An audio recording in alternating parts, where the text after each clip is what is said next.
name's Lisa Thompson. I'm Dean of Information Technologies at Somerset College. I head up the IT and the library services within the college, and obviously with that kind of role comes a very diverse sort of relationship within what is the college and its ecosystem. Samantha Vanderwerf is our Administrator of Information Systems, Information Services. So a role that grew out of the librarian role, and I suppose as we've become probably quite an unlibrary library, Schoolbox really sort of sat very nicely within that mix, and I think where Samantha is and where she's based allows her very easy access to the teachers and likewise to them. And I think that's probably evident as we go through today and look a little bit at student wellbeing. We'll look at a couple of aspects. So obviously we'll look at pastoral care because we are using that and are rolling that out. But we are also sort of wanting to look at sort of the proactive side of wellbeing as well. Always the disclaimer that we're fledgling on that journey. There'll be others sort of within this room that are doing things in a much more advanced way along their wellbeing journey. So I suppose for us it's very much about how we've translated that into Schoolbox and how we're starting to see some models emerge. Okay, so I took the call from Anna when she rang and said, oh, look, you know, we'd love you guys to speak at the next Schoolbox Meetup. And I thought, fantastic, you know, we've had 3 years of sort of traction with Schoolbox. I'm sure we're going to have something good we can talk to you all about. We're doing some things quite well. And then I said, well, what do you want to talk to us? What would you like us to talk about? And she said, student wellbeing. And I immediately just went blank and thought, what are we doing in this space that involves Schoolbox, and what could it possibly be that we could offer you guys to show you, to showcase that we have, and that we're doing well at Somerset College. So for a while there, I sort of was thinking, oh no, what have we gotten ourselves into? What have we agreed to? So I looked to Lisa and said, what are we going to talk about, Lisa? And I suppose really for us, for us starting to sort of unpack what is wellbeing. And I think when we look at schools, we sort of present this monism that schools sort of teach about academic and they teach about learning. But we know that the reality isn't, and we also know that wellbeing is becoming a much more sort of talked about term within schools.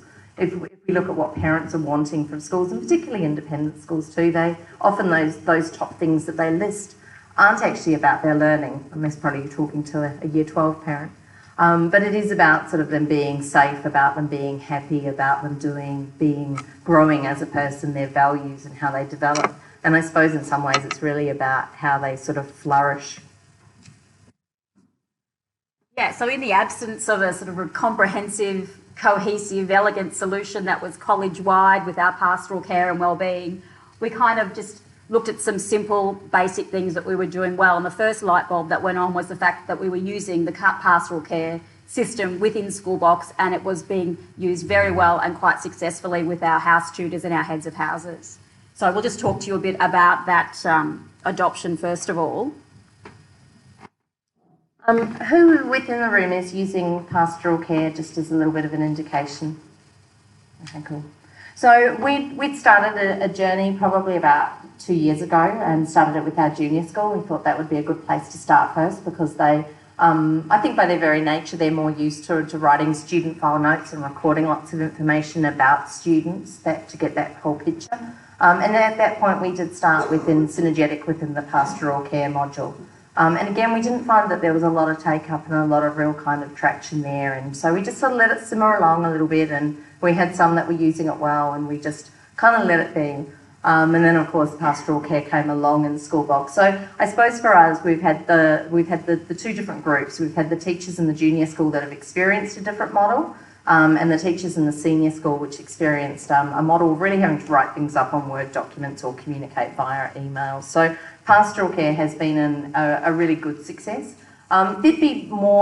There'd be teachers that use it more than others. Heads of house in particular use it a lot, and it's really sort of replacing, I think, a lot of that email communication around it. So I think user-friendly, you can even just see from that little screenshot there, which is just sort of from that help environment, that it's really nice in terms of they sit there underneath the student really easily. You can see the tags of how they're categorised. It's surfaced, date, time, stamped, and really easy for that comment and everything coming back on. So it's really getting good traction. We can certainly now go to some of our students and sort of see that this year's been really our first year of full use of it. And some students have sort of got about 10 pastoral care comments on there already. For some, they haven't got any yet, but it's starting to really build up a really rich history and a progression. So we're really sort of thrilled with where that's sort of come to. So there were quite a few teachers that were probably quite suspicious of this system and were a little bit mistrusting of, were people going to be exposed to information that they shouldn't be exposed to? Were they not going to get enough information? Were they going to be bombarded with notifications? So I'd have to say, yes, probably initially there was a little bit of that going on, because the notification system isn't perfect in pastoral care just yet, but I know that's being improved in version 17, so we're super excited about that. But the beauty of it is, and the advocacy that we've seen, has been taking those conversations out of emails and putting them into a central system that was visible, that could be shared, that everybody had access to if they had the right permissions to access that sort of sensitive information sometimes about our students. So the admin cost we've seen reduced definitely from our sort of pastoral teachers and our heads of houses in particular, in relation to this. And in fact, some of our heads of houses only explicitly use this to communicate with their tutors at all. There's no email loop going around at all anymore with student events, which I think is really good. And I think this one here probably highlights it nicely. I know that probably from the back you won't be able to read, and there's that many bits sort of greyed out on this as well, that kind of renders it. But heads of house are using it to seek feedback on students, so they'll post the question out, and then you'll see underneath that there's about 8 or 10 comments that come back from teachers, which is feedback on what is happening with that student within their subject, which gives them that really valuable information. Even to the point where there's a comment that the quality of information that they're getting back is far greater than what they got when they used to ask it out via email. And I think that's because teachers sort of see that their information is being valued and will be retained. So we thought we've got a couple of little short video clips of from 2 of our heads of house with their sort of take on it. Using pastoral care functions on Schoolbox ensures a level of transparency between staff and really provides us with an opportunity for a coordinated approach that best suits the needs of individual students.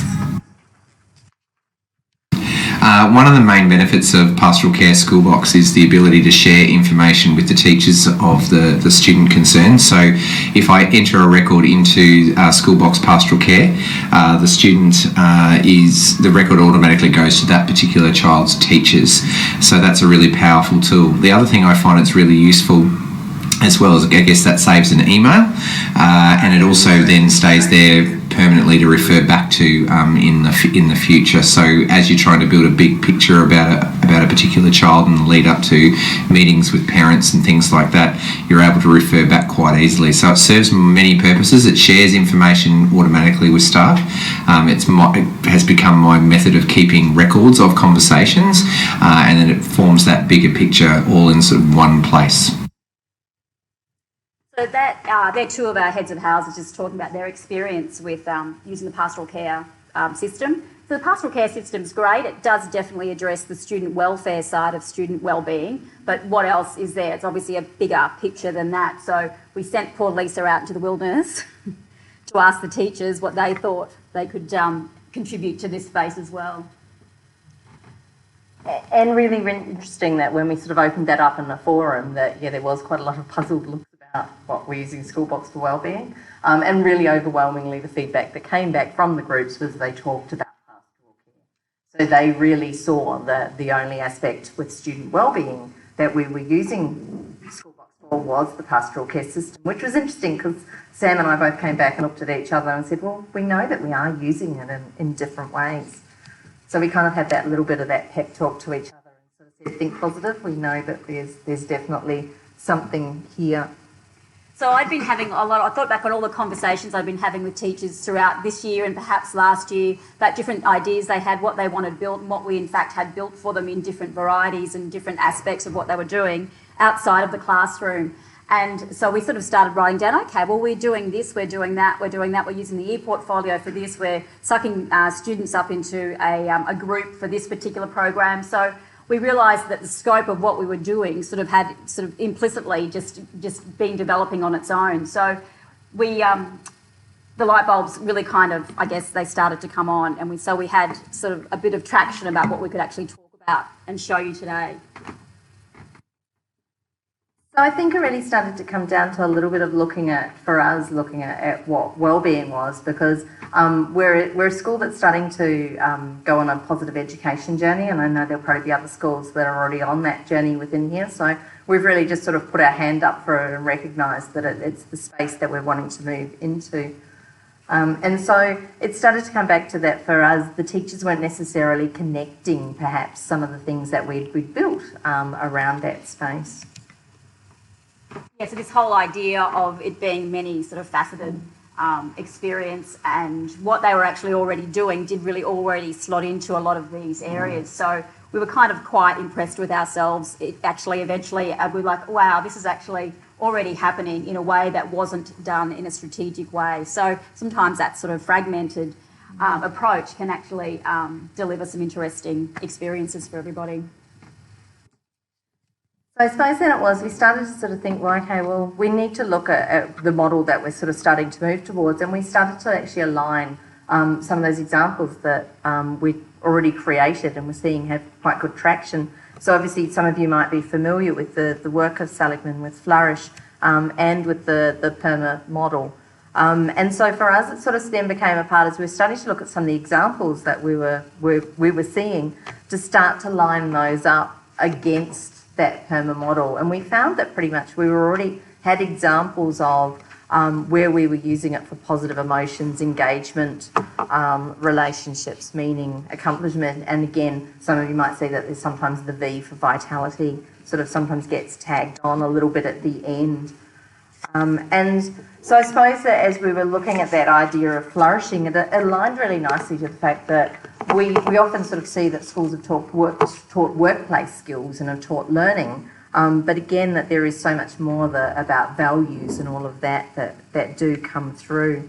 And I think when we look at sort of rates of student depression and those sorts of things as well, that the model has a lot to engage, for teachers to sort of engage with. And it's got the little vitality one there with that idea of how physical health as well can link in on it. So again, probably sort of hard to read from the back, but again, looking at things like the P for positive emotion, and again, going beyond just the pleasure to the enjoyment, but also that it's through hard work that often comes around. The engaged life. We all know that there's so many things that our students do, that they're often very, very busy across that sporting curriculum life, within their house, within their tutor groups. And we're starting to sort of build this picture of how do we allow Schoolbox to actually showcase this involvement, and how do we allow students to reflect on their relationships, where there's opportunities that they're being given for meaning, often through service program, and of the A, which we look more at as accomplishment, so beyond just that academic sphere as well. So again, started to look a little bit at some of the pages that we've built, and also some of the Eportfolio work. So I feel like we'd already kind of covered that first half of that scale with student welfare, that we were doing that quite well with using that PC system. And that sort of second part was the space which we sort of started to see the possibilities of the Eportfolio in that area, and pulling through and surfacing a lot of the work that our teachers had been doing with students into that space. And it sort of speaks to the Seligman model, but also that Maslow's sort of hierarchy of needs, that fulfillment, the flourishing, the self-accomplishment sort of area of our lives. That is that sort of great nirvana. So the next thing we sort of looked at was how we were using this positive education module. So yeah. So this was again one of those conversations, and I suppose in part the way that we've worked is we're finding that we've built probably quite a bit of trust with teachers, because we've rolled out what we're doing within the classes, the academic side of things, and I think for them they were probably pleasantly surprised in terms of the model, how it went together, and now we're in year 2, they're really seeing the benefits of that. So as a result, we're now sort of finding that we're getting more people coming through with projects, innovations that they've got going, and they're talking to us now about how can we make this happen. That they've got the strategic idea, but they're now like, I think Schoolbox is going to play a major part in this. How could you envisage? So I think a little bit of that role sort of comes down to sort of that architect kind of input into how. So this is one from our Year 7 head of house came through and spoke initially with Sam, and then I got involved in the conversation as well. And we probably aligned this one obviously with sort of positive emotions. It's around character strength. So the Year 7 students, which is where we're growing a lot of this program from, they've now got a character strengths blog, positive education tab in their Eportfolio, and they're having to respond. They've got different questions where they're being asked to reflect on their character strength. And I think the use of the blog is a really interesting one, and I think we'll sort of see that. You'll see a couple more examples as we go through where students are able to reflect on their learning. So in some respects, it's probably starting to become our take as well a little bit on personalised learning, where we're allowing students to sort of reflect on what they're learning, how it's relevant to them, and recognising that is. So they take little videos, and we've been encouraging them to do really like little short videos as well, and they upload those into Schoolbox. So they're also uploading them to the due work component, because then that allows the teacher to be able to see everything there for them. What we're using Schoolbox for this year is the development of our character strengths. So as well as using this room with our character strengths displays, the children have made videos describing their strengths and how they're used. They've uploaded those to our Schoolbox page and to their Eportfolio, and they also have a blog on their Eportfolio which will follow their development of their character strengths. I'm just going to go back to this previous slide. There we go. This one here, so we're trying, it's just an Eportfolio, that page that we deployed, and the teacher had written those scaffold with a framework of how she wanted the kids to respond to it. Initially, she was just doing it from a Year 7 year level page, and so we sort of thought maybe this could be something that we could keep more as a visual diary of their social and emotional development at the school as well. So this is the first entry really for these grade 7 kids. Behind Edie there, behind her, you'll see there's an actual tile that clicks out to a positive education page that we're still in the process of building. So when we build these e-portfolios, we're trying to think of it from an administrative point of view and sort of almost future-proofing as well. So, okay, what else are we likely to add to that? So then we can sort of go, okay, well, we'll add it to that positive education page and put that content on there. So at the moment, on the positive education page, it really is just going to be the character strengths sort of fleshed out, and then we'll build upon that as our positive education program formalises more. So that started with just a conversation with a Year 7 teacher who was doing something on her own that we became involved in and could see the possibility of that e-portfolio travelling with them throughout their time at Somerset. Let's see if I can just... How have you used your strengths? I use my strengths. Zest is when I play basketball, creativity when I'm in art, and humour when I'm with my friends. So she's got a series of about 3 or 4 other little videos on her page, and again they're really just short, like 10, 12-second videos, so it's almost sort of that vlog kind of sort of character to the blog as well. So this is another example here. This one sort of looks at engagement, and again, we know within house systems there's often so much going on. So this is a great example. One of our heads of houses absolutely loved sort of really running with and building. Behind each of these is a lot of photos.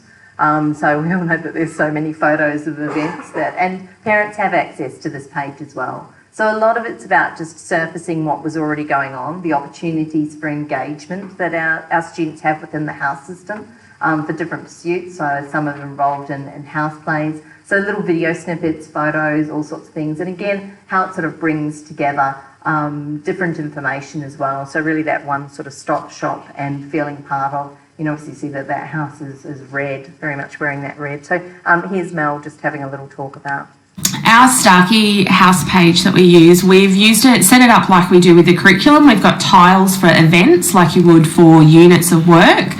So we've got a tile for our sports carnivals, our house carnivals that we have for drama, house activities days.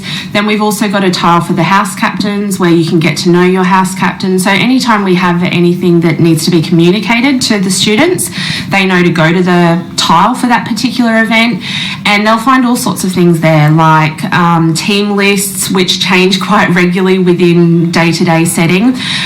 They'll also find the photos from events as they pop up, and they love sharing those with their friends and their family. And the great thing about the way we use Schoolbox is that the parents have access to that as well, so they can keep track of not only what their student is doing, but also the culture of our house and how our house is having a life within the college and what we're up to.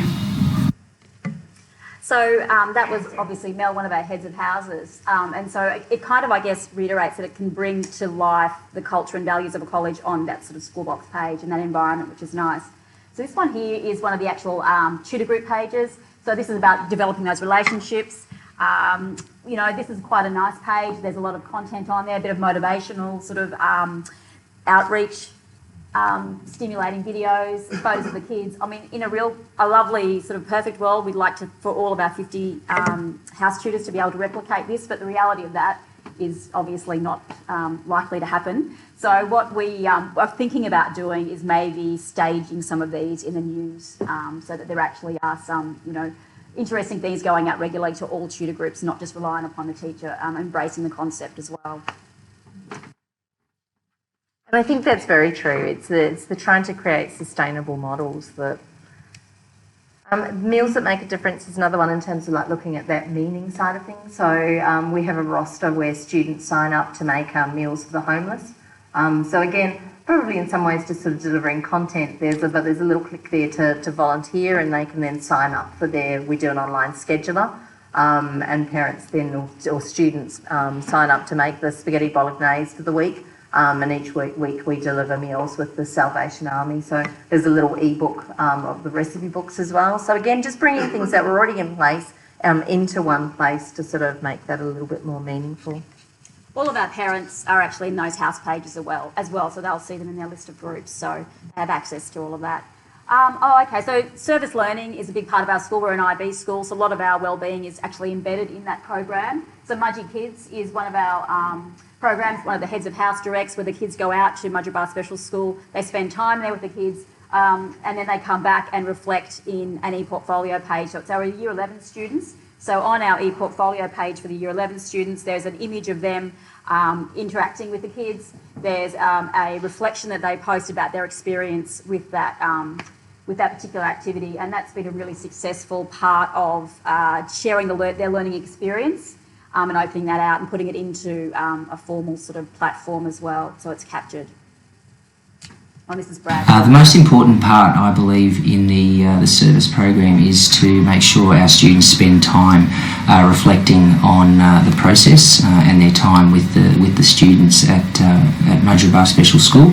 I give them 3 questions and a photo to do that. And recently we have used Schoolbox with some success, and students jump on Schoolbox, view their photo, have a look at the questions.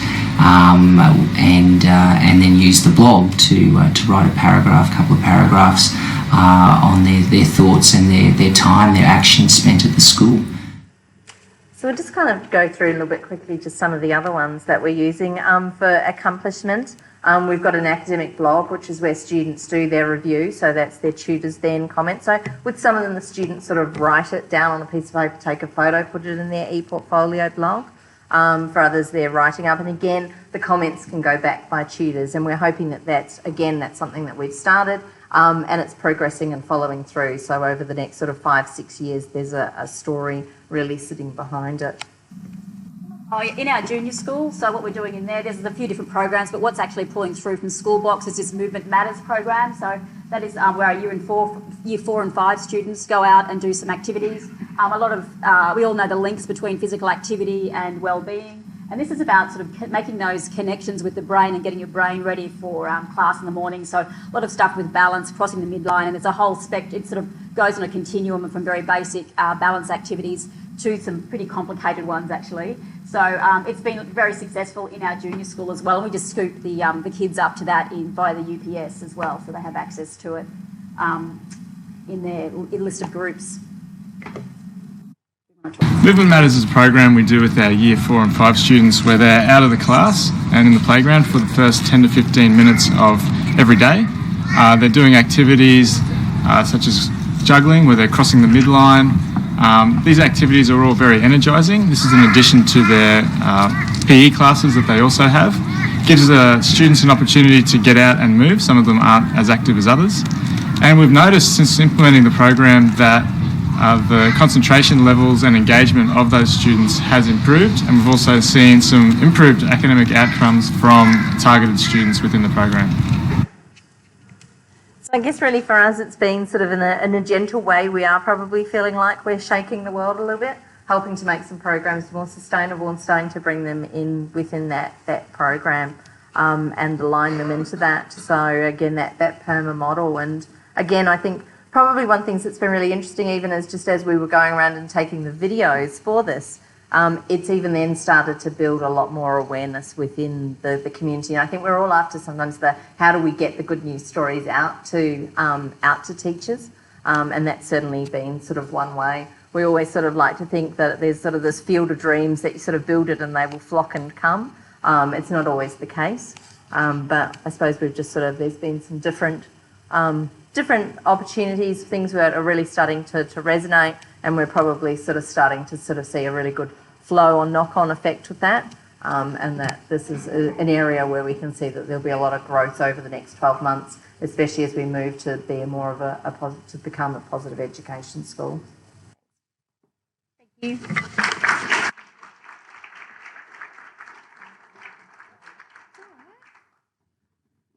Thank you to Lisa and Samantha. So up next, we've got Alison Easy and Melanie Spencer from the Burgman Anglican School to continue talking about their experience with student wellbeing in Schoolbox. Thank you. It's been a quite tremendous 2 days and a privilege to see what the different schools are doing in Schoolbox, and quite daunting to follow so many examples of the great ways that it's being done. Melanie and I are going to been asked to give you a little bit of our journey, both in establishing Schoolbox. We're very new to this space, and what that looks like and the wellbeing aspect of that journey for us. Burgman Anglican School, we're a school based in the ACT. Quite a young school. We are still in our teenage years. We began with 24 students in an infant school setting, and within a decade had over 1,500 students from 3-year-olds to year 12. So one of the most rapidly growing areas of our nation. And for us, the complexities of that growth have been quite challenging, particularly in a technology space. We have 4 sub-schools and 2 campuses. And so trying to ensure that technology supported both our learning in a meaningful way and our communication has been quite a challenge. And as with many schools, we had that kind of bowerbird approach to trying to source solutions to problems as they arose. And about 2 years ago, we decided it was time to stop a little bit and to find some products that reduced the number of places our community had to go to get those solutions. And so for us, you know, I keep coming back to Schoolbox's 3 circles there, is we wanted all 3 of those things, and where to start and how to start with almost a clean slate in many ways was quite a challenge. We needed a learning management system. We had bits of the school using parts of it, but other areas of the school that didn't really even know what those words meant. We had a staff intranet that was rapidly becoming a dinosaur, and I couldn't get staff to look at it. And our parents crying out for communication in a space that worked for them. So adopting Schoolbox was a really strategic move for us that aligned with upgrading a range of school products in the IT space and coincided with a new strategic plan. And both Mel and I, in the positions that we are as deputy principals that span 15 years of schooling, my portfolio is learning and teaching, Melanie's is wellbeing, and how we weave those two things through our school strategically and embed it in the way that our staff and parents see the school. So it was a change in their mindset as well to that we were looking to achieve here. Really hard to know where to start when the agenda is quite that large. We were very aware that if we just focused on our teaching staff, that they had diverse experience. We had very many staff who were desperately frustrated with the facilities that we had in terms of innovation in their classroom. They wanted something as powerful as Schoolbox is, and we didn't have it. But we also had staff, as I said, who didn't know what a learning management system was. Their teaching contexts were quite diverse, so finding something that was going to work for our kindergarten or preschool teachers as well as those in Year 12 was quite a challenge. And let's face it, in our schools, staff have different appetites for using technology. Mm-hmm.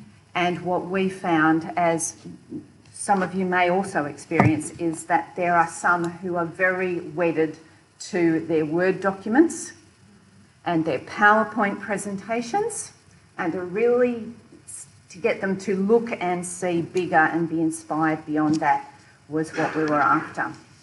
So we chose to start what we call a quiet revolution of Schoolbox with the intranet or the staff portal part, and so our wellbeing journey focuses a little bit on that. We snuck it in there on them last year, and we were viewing them as our clientele and our students. We needed them to be the users and to see what it could do for us, so before we asked them to use it with their own students. And we are to this day still working one conversation at a time to help them move forward in that space.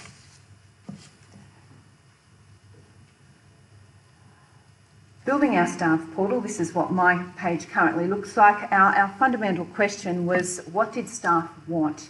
And they were really frustrated with the level of resources and access to them. We still have those shared drives that schools have that are the pit of all things IT, very unorganised places with multiple missions set on them. So where we focused, and this is part of where our wellbeing started focusing as well, was on what did they want? What did they want now?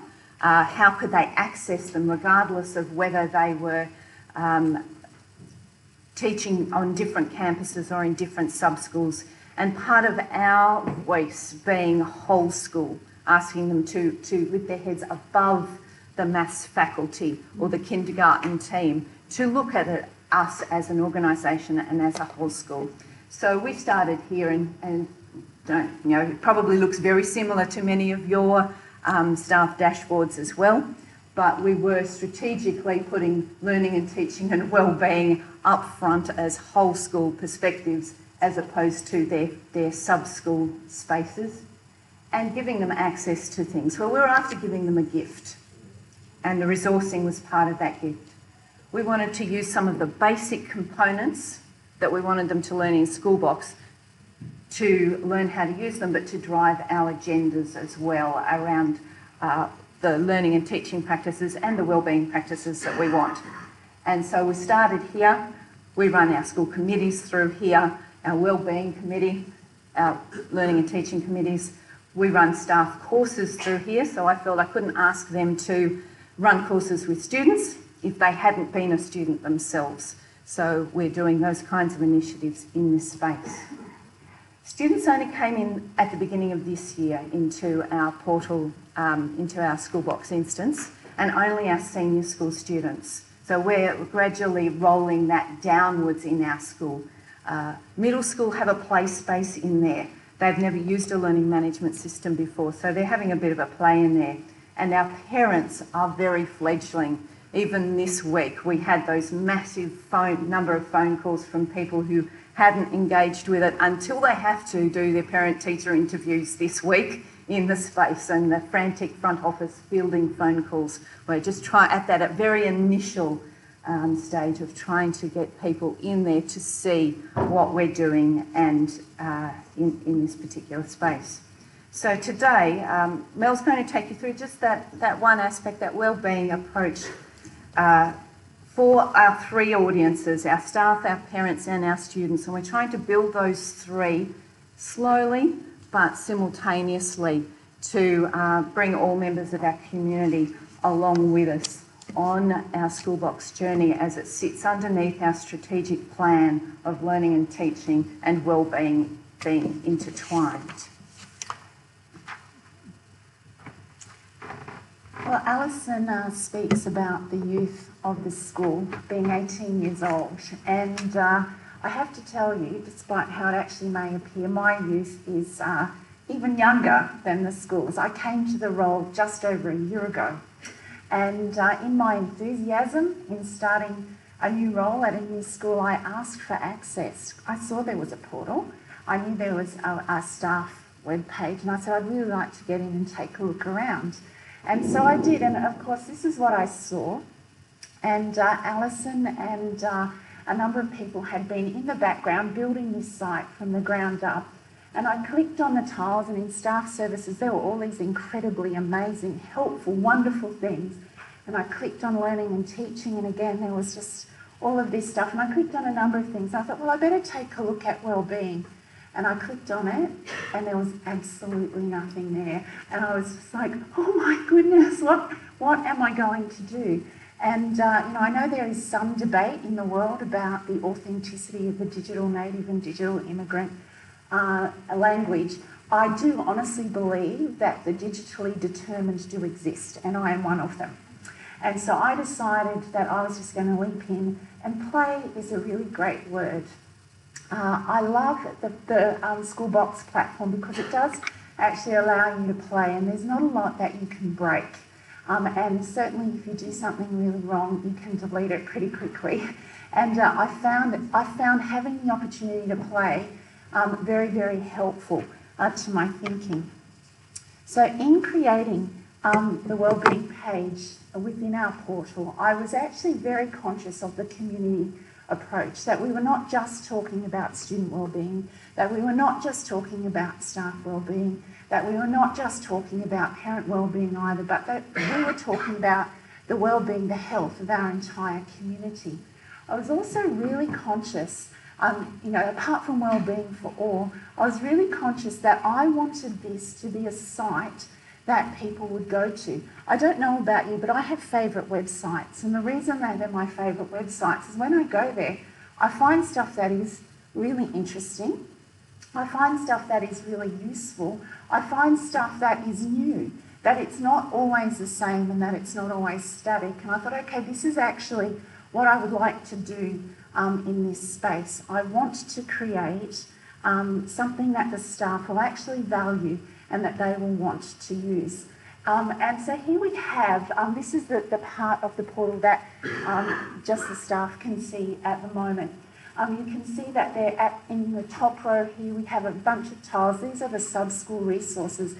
Underneath each of these tiles sit resources that staff can use in their classrooms in those particular sub-schools, whether that's early childhood, junior school, middle school, or senior school. One of the reasons that we were very keen to do this was to make what was happening in the sub-schools visible to other teachers. So the rapid growth of the school, the sub-schools across 2 campuses, it often meant that people were doing really fantastic stuff in their sub-school, but nobody from another sub-school actually knew what they were doing. And when I was tasked, and when Alison was tasked with the responsibility of bringing learning and teaching and wellbeing to scale across the whole school, we actually knew that we needed someone in middle school to know what was happening in the wellbeing space in junior school so that they could actually align what they were doing when the junior school children arrived in their sub-school. And also they needed to know what was happening in senior school so that they could actually prepare those students for what was coming afterwards. And so this enabled us in a very practical way to have our staff looking backwards and looking forwards so that we could bring wellbeing to scale. Underneath that sits a wellbeing toolkit for teachers, and this is something that our teachers asked for. And this is where they can go for resources for themselves. Some of these resources they may choose to use in their classes, but some of them are specifically for themselves and for their own wellbeing. You'll see in the first row, right at the far side, there's something called an Appreciative Inquiry Summit tile. We had an Appreciative Inquiry at our school at the beginning of this year as part of bringing wellbeing to scale. Can I just ask, is there anyone in the room who's ever participated in an Appreciative Inquiry Summit? A couple of people have. The way that an Appreciative Inquiry Summit works is that you look at what is really great in what you already do, and you ask the question, what would what we already have and what we already do well look like if we had more of that good thing? And then you have the opportunity to design that and develop strategies to implement it. So we learnt that when you are managing change, which is what this was for our school, if you start looking at what is wrong and what needs to be improved, people become very deflated. Whereas if you start looking at what is going really well and how to make that really good thing even better, they actually get energised by that. At the end of that summit, the staff wanted the videos, they wanted the reading material, they wanted a whole bunch of things that we presented at that summit, and so we put that tile there. Some of the tiles are just links to positive education organisations. We are a Positive Education Schools Association school. We're currently the second, well, we were the first, but now there are 2 Positive Education Schools Association schools in the ACT. We also have a direct link to the IPEMI, International Positive Education Network. And can I encourage you, if wellbeing is your thing, I would encourage you to go and look at the IPEN site, because the resources there are just never ending. It's like a Pandora's box of all good things in the positive education space. We also have here some things that are for teacher wellbeing. So you'll see there a link to the Black Dog Institute. And they do some amazing things around workplace wellbeing and helping staff to actually manage their own wellbeing. Of course, we care for staff and we provide wellbeing programs, but we also recognise that there's a degree to which we are each responsible for our own wellbeing. If you go onto the Black Dog Institute website today, you'll notice that they've launched something for spring. It's called Exercise Your Mood, and it is a month-long program, very simple program that teachers in schools and people in other workplaces obviously can do every day to actually enhance their own wellbeing by exercising their mood and making it stronger. One of the things that we noticed too when we were talking about bringing wellbeing to scale across the school, across sub-schools, was that sub-schools were doing things very, very differently. And when it came to documentation and how you dealt with wellbeing matters, this was actually something that in each sub-school was very different. We had a wellbeing committee meeting and I asked the head of senior school, you know, I'm thinking in a post-Royal Commission environment, you know, and the importance of wellbeing documentation around child protection issues and around reportable conduct issues. The question around the table was, tell me about your record keeping for student wellbeing issues. And the head of senior school talked about the collective knowledge of the team and, you know, how we all just talk to each other and, you know, we kind of know the students. And then the head of middle school talked about this box under his desk, and, you know, I write notes and I put them in the box. And the junior school person talked about the emails that they send to their head of school. And when I got down to early childhood, she said, we have an orange book and we just write things down in our orange book. And immediately I knew we had a problem with consistency in our documentation across the school. Now, there are tiles in our wellbeing page that will take our staff here. One of the first things that we did as a committee was actually develop pro formas that they could go to where they needed to look at something like a confidential management plan for a student, where there was something that happened and they needed to record that event, where they had a record of meeting with a parent or with a student, where they were doing restorative practice conversations with students. And we started to develop a fairly consistent approach and an electronic approach, which meant these documents that, these forms that we created, they would download them electronically, type into them electronically and put them back. And so it was actually saving people a considerable amount of time if they were making the time to do it. By the same token, in terms of our practices around how to manage wellbeing incidents, staff generally, when something big happens in a school, their interest was not in policy. It was in what the heck do I do when something is going wrong with a child? How do I actually manage this situation? And so we needed them to find those things very, very quickly. And so, and to treat those matters consistently across all of the 4 sub-schools and in a very practical way. And so we created a bunch of guidelines. Sometimes these will change depending a little bit on what is going on in a school, and I'll get to that in a little bit. We also wanted to use our, sorry, go back one. We also wanted to use our portal for professional learning for staff, and so we created recommended reading pages for them and also a Twitter feed. Now I do want to encourage you, how many people in the room use Twitter as a professional learning network? It can be absolutely wonderful. I certainly do. I enjoy it very much and I learn a very great deal. When I inserted a Twitter feed into the Wellbeing page, I learnt a very, very valuable lesson. And my lesson, and I would encourage you to, is to follow a Twitter handle of a respected and well-known organisation rather than a hashtag. Now, the Twitter handle, because we are a positive education school, the Twitter handle that I chose to insert was the IPEN Twitter handle. And 100% of the time, what's up there is professional, it's relevant, it's wonderful.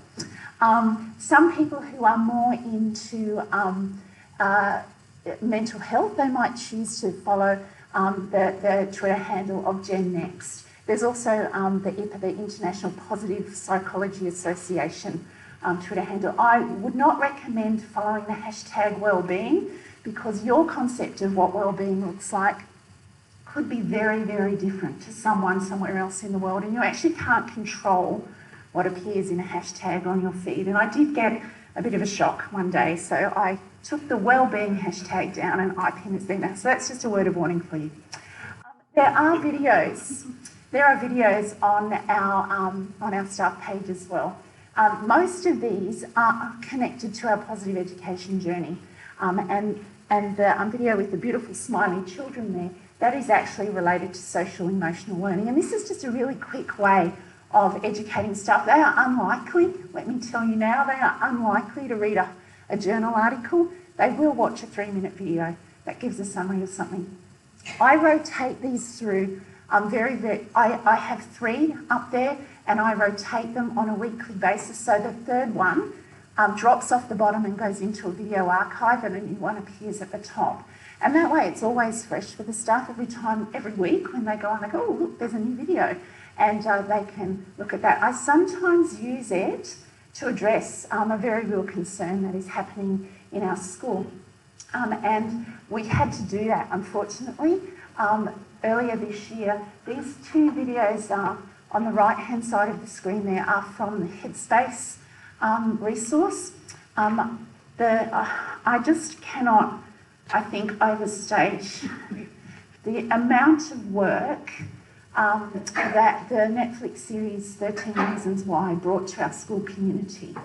And just the amount of work that my wellbeing staff had to do to keep our young people safe was extreme. And one of the things that we learnt in that was that many of our staff were utterly distressed when children were expressing suicidal ideation or thoughts of self-harm to them.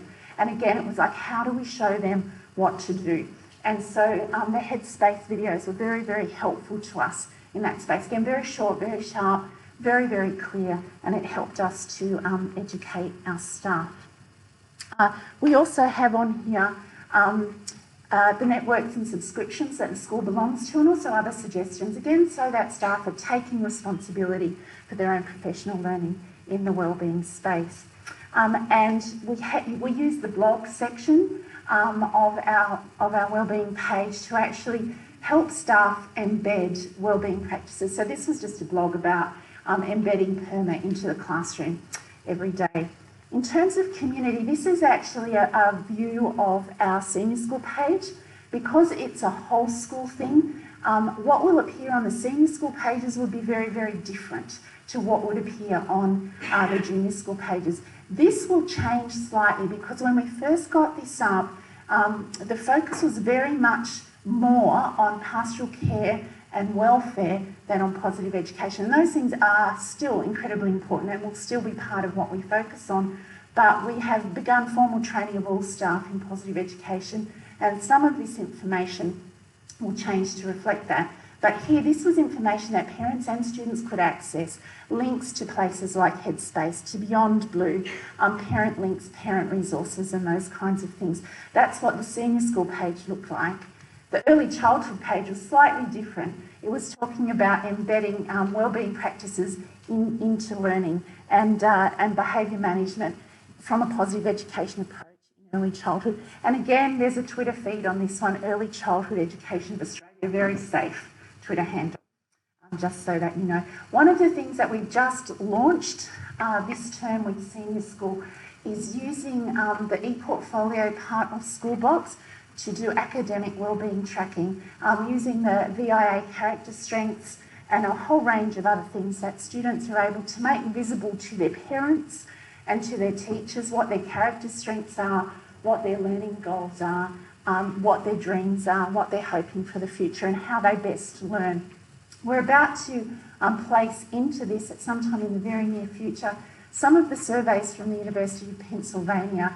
They have a website called Authentic Happiness, and it has a questionnaire section which is research-based, and the students will be able to actually do questionnaires that are for themselves. They're not for publication to the school, but they can track their own flourishing, they can track their own well-being, and take steps, positive interventions to actually grow that using research-based methods, which I think is an absolutely fabulous thing. So it is a new journey for us. It is an exciting journey for us, and maybe if we come back next year, it'll look totally different. Who knows? We'll see how we go. But thank you for your time.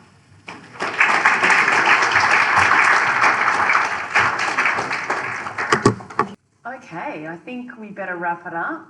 If we could all just put our hands together again, ladies, talking about student wellbeing, and I've got a little gift as well.